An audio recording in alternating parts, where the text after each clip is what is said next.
The university that started with 5 Tala celebrates 30 million Tala milestone. 40 years ago, Samoa established the National University of Samoa, or NUS, on a budget of 5 Tala, 45 students, and less than 20 teachers in the foundation program only. Today, NUS celebrated a milestone with a budget of about 30 million Tala, more than 3,000 students, 300 staff members, and more than 100 programs on offer. The Minister for Education and Culture, Seula Ioane, who delivered the keynote address, reflected on the university's humble beginnings and has come a long way. From 1984 to 2024, the National University of Samoa has produced 25,647 graduates, and 10,537 are foundation graduates.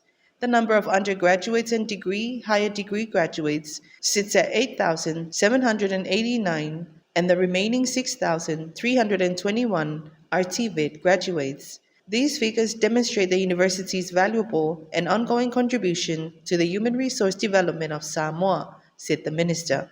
And it is without a doubt that the university has successfully made a mark in the development of Samoa, and that families, villages, churches, and Samoa as a whole has benefited in one way or another from the education that their children received from the National University of Samoa, said Seula, who is himself a graduate.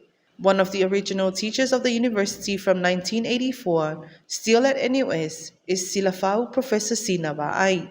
The 40th celebration started last night with a mass that featured former students in various parts of the mass.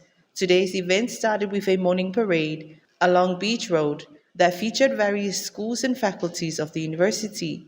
The celebration runs throughout the week with various activities and events to highlight the institution's 40 years of progress and achievements to date.